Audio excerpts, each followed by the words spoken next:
வணக்கம். இன்னைக்கு நாம ரொம்ப இன்ட்ரெஸ்டிங்கான ஒரு ஆழமான ஜோதிட அலசலுக்குள்ள போக போறோம். பொதுவா மகர லக்னக்காரங்கள பத்தி நிறைய கற்பனைகள் இருக்கும் இல்லையா?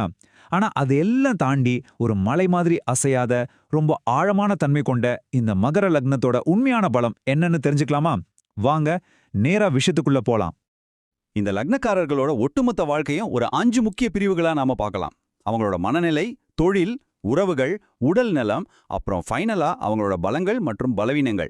இதெல்லாம் சேர்ந்து அவங்க வாழ்க்கையை எப்படி உருவாக்குதுன்னு ஒன்னொன்னா பார்ப்போம். சரி, முதல்ல அவங்களோட மனநிலை மற்றும் ஆளுமை பத்தி பார்க்கலாம். உங்க லக்னம் மகரமா இருந்தா சனி பகவானோட தாக்கம் எப்படி இருக்கும்னு உங்களுக்கு நிச்சயமா தெரிஞ்சிருக்கும். எவ்வளவு பெரிய சவாலா இருந்தாலும் சரி, அதை ஃபேஸ் பண்றதுக்கு ஒரு அசாத்தியமான பொறுமையும் பணிவையும் சனி பகவான் இவங்களுக்கு வரமாவே கொடுத்திருக்காரு.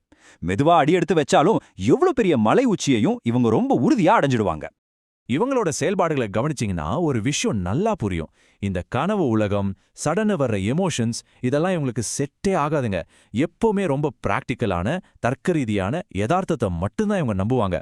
எந்த ஒரு விஷயத்தை தொடங்குறதுக்கு முன்னாடியும் ரொம்ப லாஜிக்கலா உட்காந்து பக்காவா பிளான் பண்றதுல இவங்கள அடிச்சுக்க ஆளே இல்ல. அடுத்து அவங்களோட தொழில் மற்றும் நிதி நிலைமை எப்படி இருக்கும்னு பார்ப்போம். நாம முன்னாடி பார்த்த அந்த பிராக்டிக்கலான மைண்ட் செட் எப்படி அவங்களோட அசாத்தியமான உழைப்பா மாறுதுன்னு பார்க்கறது ரொம்பவே சுவாரஸ்யமா இருக்கும். உழைப்பு தான் தாரக மந்திரம். இது இவங்களுக்கு 100% பொருந்தும். சோம்பேறித்தனத்தை இவங்களுக்கு சுத்தமா பிடிக்காது. குறுக்கு வழியில போறதெல்லாம் நினைச்சு கூட பார்க்க மாட்டாங்க. சிந்தி சிதற வியர்வையும் சோர்வில்லாத தொடர் உழைப்பும் மட்டும்தான் வெற்றிக்கான ஒரே வழிங்கிறதுல இவங்க ரொம்ப ஸ்ட்ராங்கா இருப்பாங்க. இதனாலேயே பவர்ஃபுல்லான பொசிஷன்ஸ்ல இவங்க ரொம்ப ஈஸியா ஜொலிப்பாங்க. நீங்க கவனிச்சு பாத்தீங்கன்னா சட்டத்துறை, அரசு நிர்வாகம், என்ஜினியரிங், அப்புறம் ஃபினான்ஸ் இந்த மாதிரி துறைகள்ல இவங்க எப்பவுமே டாப்பா இருப்பாங்க. ஒரு சிறந்த அட்மினிஸ்ட்ரேட்டரா இருக்கிறது இவங்களுக்கு இயல்பாகவே கைவந்த கலை. சரி, காசு விஷயத்துல இவங்க எப்படின்னு கேக்குறீங்களா? பணத்தை சும்மா கண்டபடி செலவழிக்கிறத விட அதை சேமிக்கிறதுலயும் கரெக்டா இன்வெஸ்ட் பண்றதுலயும் தான் இவங்க முழு கவனமும் இருக்கும். செல்வத்தை ஒரு ஸ்ட்ராங்கான ஃபவுண்டேஷனா இவங்க பார்க்கறாங்க.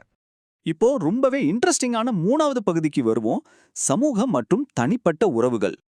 இவ்ளோ ஸ்ட்ரிக்டான பிராக்டிக்கலான ஒருத்தர் காதல்னு வரும்போது எப்படி இருப்பாருன்னு நினைச்சா ஆச்சரியமா இருக்குல்ல. ஒருவேளை உங்க பார்ட்னர் மகர லக்னமா இருந்தா இந்த விஷயம் உங்களுக்கு நல்லாவே கனெக்ட் ஆகும். அதாவது இவங்க கிட்ட போய் கவித்துவமான வார்த்தைகளையோ சினிமாத்தனமான ரொமான்ஸையோ நாம எதிர்பார்க்க கூடாது. இவங்களோடது ஒரு மறைமுக அன்பு. வார்த்தைகளா சொல்லாம உங்களை பத்திரமா பாத்துக்கிற அவங்களோட ஒவ்வொரு செயல்லையும் அந்த ஆழமான அன்பை நீங்க உணர முடியும்.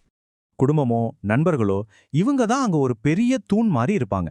ஒரு பொறுப்பை இவங்க கிட்ட ஒப்படைச்சிட்டீங்கன்னா அதுக்கப்புறம் நீங்க கவலையே பட வேண்டாம். அது 100% பக்காவா முடிஞ்சிரும். ஆபீஸ்ல எவ்வளவு டிசிப்ளினா இருக்காங்களோ அதே டிசிப்ளினை தங்களோட பர்சனல் லைஃப்லயும் இவங்க ஃபாலோ பண்ணுவாங்க. அடுத்து 4வது விஷயம் இவங்களோட உடல் நலம்.